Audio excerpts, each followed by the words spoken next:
Randall joins us now. Randy, over to you. Thank you, Ethna. Really excited to welcome all of our next panelists who have an impressive ability to distill geopolitical developments and market indicators into insightful analysis. Fred, I wish you and Hunter had more than 30 minutes for this relevant discussion, but I want to welcome Fred Kempe back to the Global Energy Forum, as well as our friend Hunter Hunt. So Fred, over to you. Thank you very much, Randy. And I am just delighted to be here. I'm particularly delighted to be here with Hunter Hunt. Now, one thing that just tells you how clever Hunter is you would think, well, he's in Texas. This is awfully early in the morning for him, but he's actually in London, which I think really underscores his brilliance as Chief Executive Officer of Hunt Consolidated. And Hunter, it is a delight to talk to you. We're sort of the warm-up act for the Prince of Wales, which I'm pretty excited about. Can you tell me, I think a lot of people, and we've got a global audience here, Asia, Middle East, Europe. You're running a family business. It's a generational business. It's a business that's really legendary in our part of the world, but maybe a little bit less known otherwise. Can you just give us a little thumbnail sketch of the history of your company? Because I think it is different running a multi-generational family company in this energy period than it is otherwise. Sure. No, thank you, Fred. Thank you to the Atlantic Council and His Highness Sheikh Mohammed bin Zayed and the UAE for hosting this. It is interesting. Dad likes to talk about us being in a universe of one. I kind of joke that means we may be next. But we are a family, privately owned energy company. Our roots trace back to 1934 when my grandfather established Hunt Oil Company, really with the discovery of the East Texas oil field. And over time, we grew globally. We went to the North Sea in the 1970s, and then we found oil in North Yemen at the time in the mid 80s. And that's branched out to today. We have production still in the Middle East. We have production in Europe and Romania and down in Peru, as well as in the shale plays. So we're a bit odd in that we're both international and domestic in the shale plays. We have a refinery. We also have we started up a utility about 20 years ago. That was my job, was to come back and lead us into electricity. And so we actually own a regulated utility in the state of Texas, built a wind farm. And so we're fortunate to have kind of 1 foot in the oil and gas world and understand that very, very well, as well as 1 foot lightly in the electron world and where we're headed through this energy transition. And we do try to keep that multi-generational, multi-decade perspective as we look at capital allocation and as we think of ourselves as a company. Well, one more question before I do think we're going to want to get into this discussion of molecules and electrons that you and I have always enjoyed talking about so much. But what was the year of the birth of the company, of the Hunt Company? It was actually...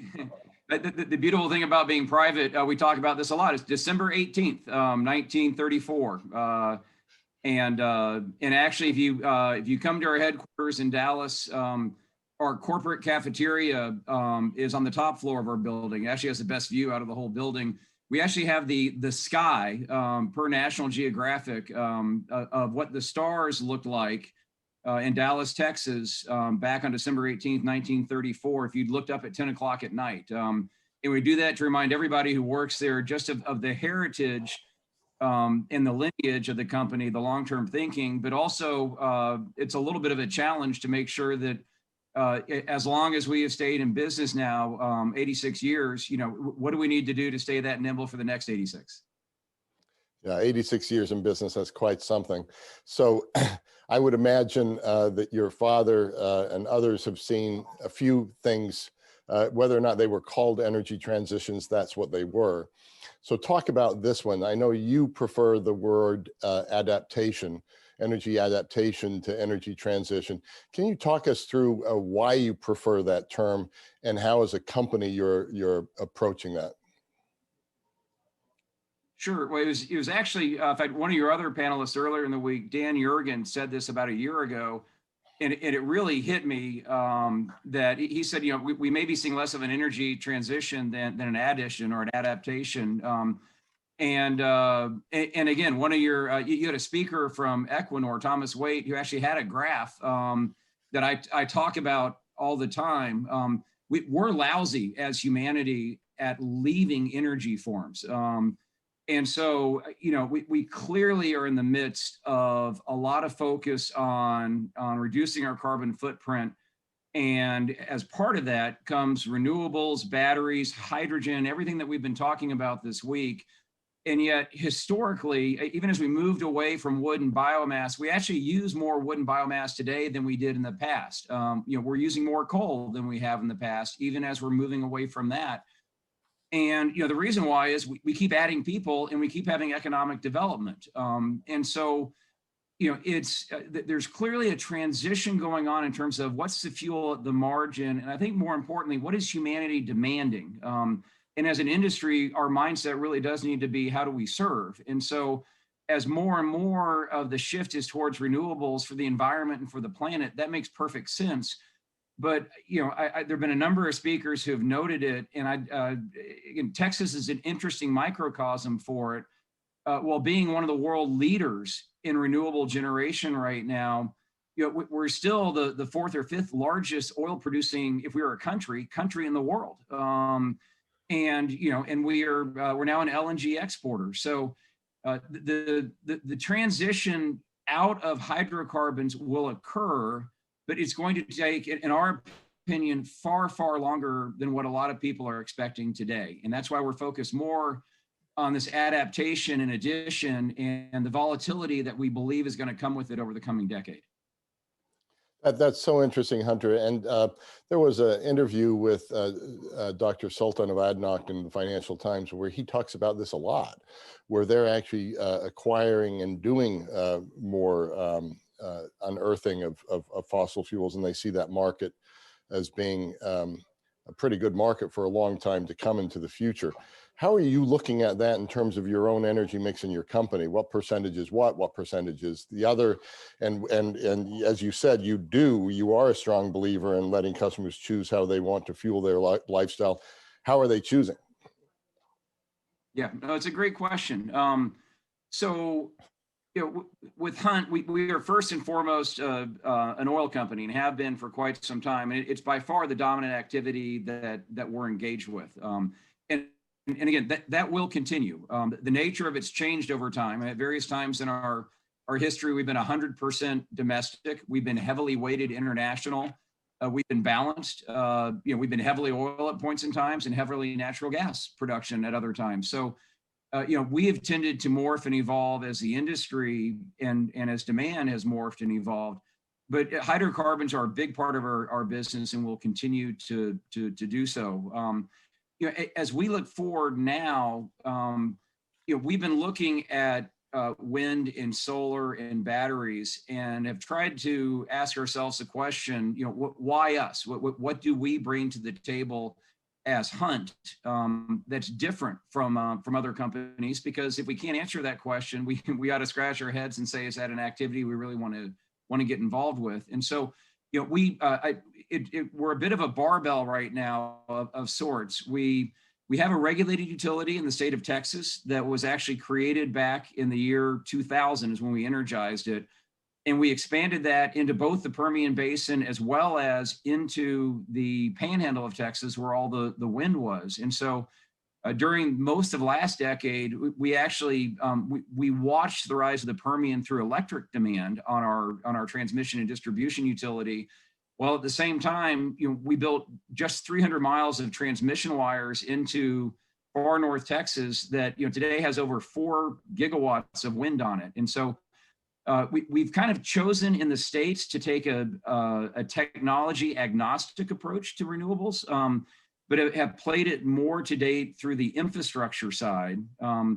We do have a small lab actually in downtown Dallas where we've been working on perovskite solar as kind of the next generation solar. We don't think we have a lot to add on the silicon side from a technology perspective, but We actually started pursuing perovskites about 7 or 8 years ago. The issue with perovskites that they don't have the rare earth material challenges that silicon has, and potentially that they can be a fraction of the cost. Their issue has been durability, that they traditionally have not lasted that long. And so we focused on cracking that first, and we've done that. And then we were working on the efficiency, and now that's ready to move out of the lab. We do have a couple of battery technologies that are also in the lab. But our main battery play at the moment has been in Texas now, we're looking at distribution level batteries, so sub 10 megawatt batteries that we can deploy across the state. So while a lot of our brethren have been looking at scale, and we understand that, we think there's a unique opportunity for players to go out and actually populate across states or countries on a smaller scale, the reliability benefits that come with that, but it also moves you a little bit closer into the communities as well. And so you get a closer touch point to what the end user is doing. And so, you know, to kind of sum up, today we're still a dominant, and will be for quite some time, a molecule company. But as we look forward, we're looking for those electron opportunities that are being driven by customer demand, where we think we have something unique and different to offer. And I think especially over time too, we think we'll probably see more of that internationally than we'll see of that in the US. There are a number of countries where we've gone traditionally with a drill bit, and we paid our taxes and royalties, and we've done our investing in the communities, but it's been more of a nonprofit investment. More and more, I think the countries that we're in are saying, look, all this is great. Our people want electrons. What can you do? And so our hope is to show up with more of an agnostic approach in these countries to say, look, we'd love to help you develop your hydrocarbons, but we'd love to help you bring electrons to your people. Let's sit down and talk about the best way to do that. We think that holistic approach is going to work well in the future for Hunt. That's really interesting, Hunter. And you were the person in the company who went in that direction with the utility. What prompted you to do that? And then, just for those of our listeners for whom the word peroxide, I mean, we've just got used to talking about hydrogen all the time now, but can you tell us a little bit more about peroxides as well, and where they bring us? Sure. So Fred, I'd love to sit there and say that, when I finished university in 1990, I had this blinding flash of the future. My career has really resembled Forrest Gump quite a bit. I started off in investment banking with Morgan Stanley, and actually had a chance to hop over and join the crude oil trading desk over in London in the early 90s, and turned that down. I went to go work for a major, and then decided that is precisely what I didn't want to do. And when I called Morgan Stanley back about the position I had turned down, they said they'd filled it, but they basically, the electric market in the UK had just opened up. So they said, go figure this out. And really for the next 6 years, I didn't leave it. I watched the UK market open up and liberalize. And then I was transferred back to New York in the mid 90s as the US opened up. And so it, in many ways, it felt like a natural complement. When Dad called me when I was working at Morgan Stanley to talk about moving into electricity as Hunt, he was actually at an energy conference where they'd spent a couple of days talking about the convergence of natural gas and electricity and spark spreads. And he called and said, okay, I think I finally understand what it is you're doing with your life right now. But he also said it just feels like there's a role for an independent in this space, that there's so much of energy that's benefited by economies of scale. It's why we have majors, and it's why we have very large utilities. But there are lots of spaces that exist for independents to come and add value. And he used to have a great analogy of, if there's a jar of marbles, and the marbles were the incumbents, if you dump the marbles out and double their size, they've gotten bigger, but the spaces of opportunity have gotten bigger as well. And so that's really what brought me back to the company around the year 2000. And that's what's driven us forward, is looking for ways that we can take the same DNA of the company and apply that to electrons. In terms of perovskites, again, it's another one that I think only a private company could stumble into. That whole exercise started off as an exercise as we were trying to figure out, are there ways that from a refining perspective, we could address asphaltenes at lower pressure and lower temperature, and therefore lower cost.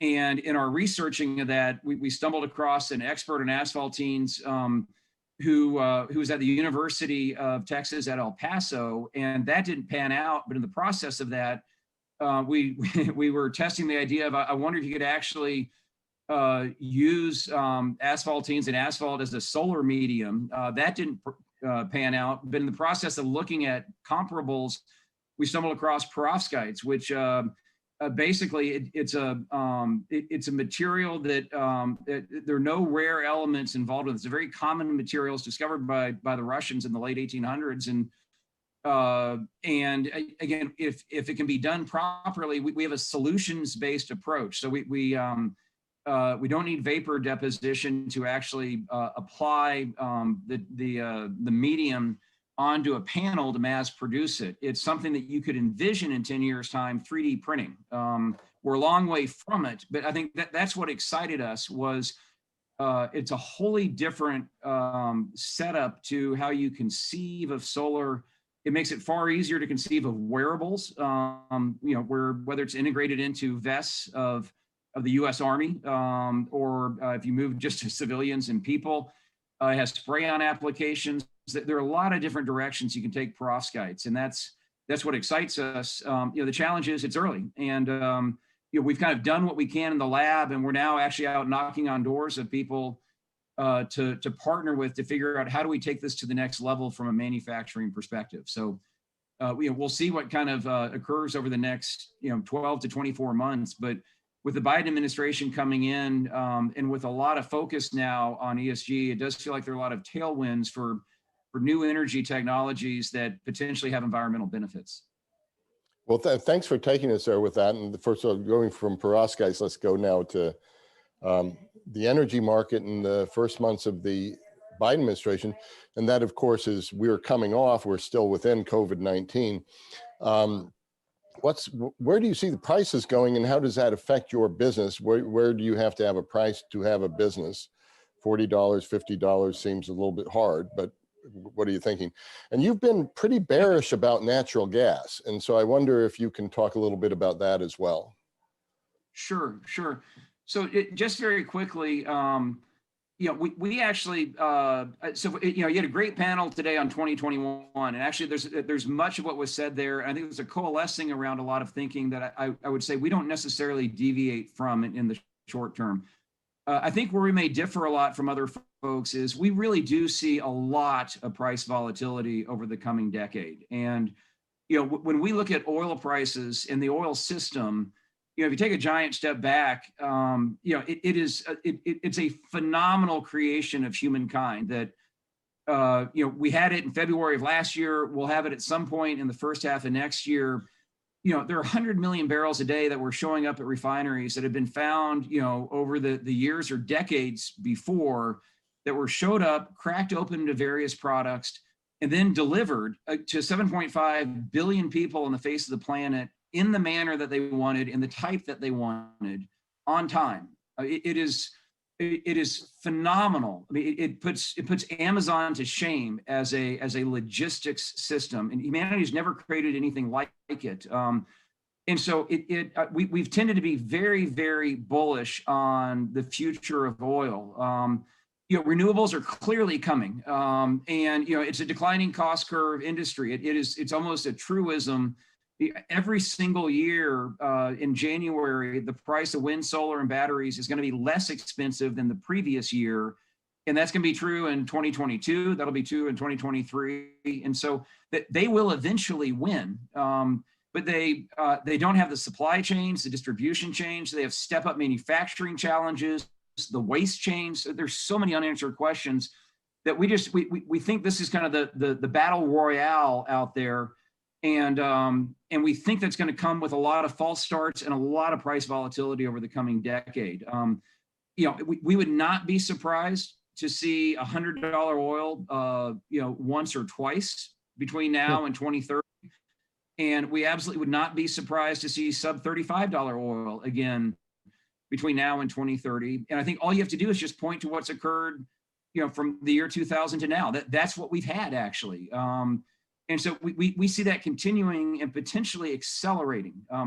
Natural gas, we're I would say we're bullish LNG in the short to medium term, but we actually think we think LNG has a lot of challenges as this concept of a bridge fuel that has growth potential, on a 30 to 40 year basis.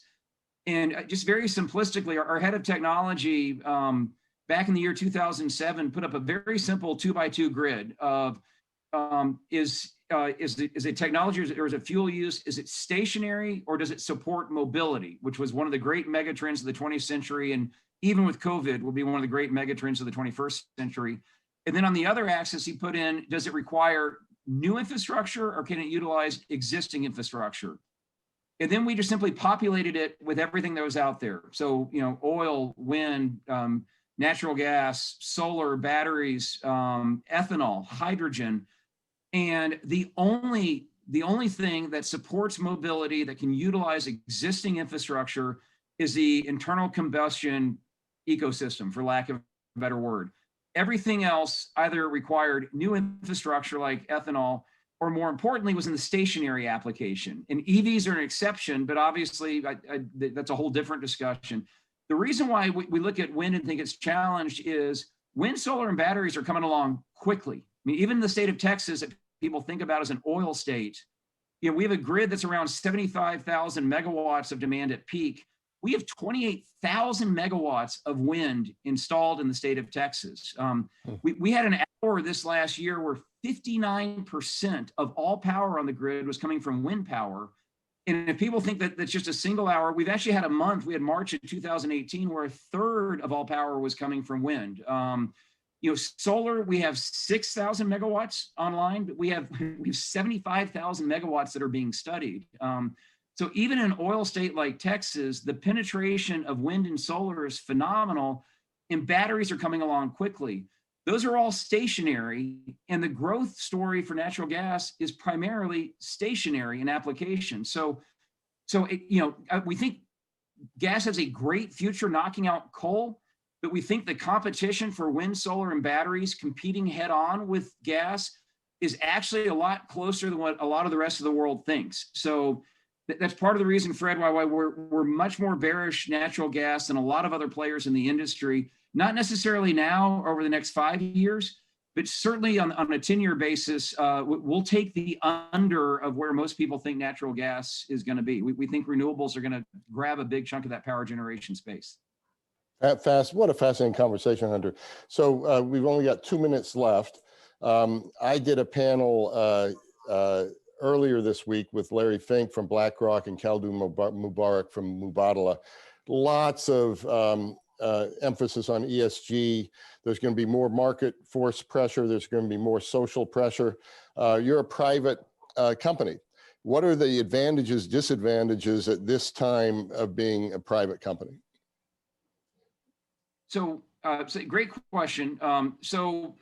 The advantages are that we can actually take a long-term view and do the right thing. And that's always guided us. So, we've had a very strong commitment to investing in the communities that we operate and serve in, really in our roots. I mean, it's very easy to take the core values of the company of humility and being community-centric and respectful and apply that. And there are environmental, obviously, ramifications with that as well.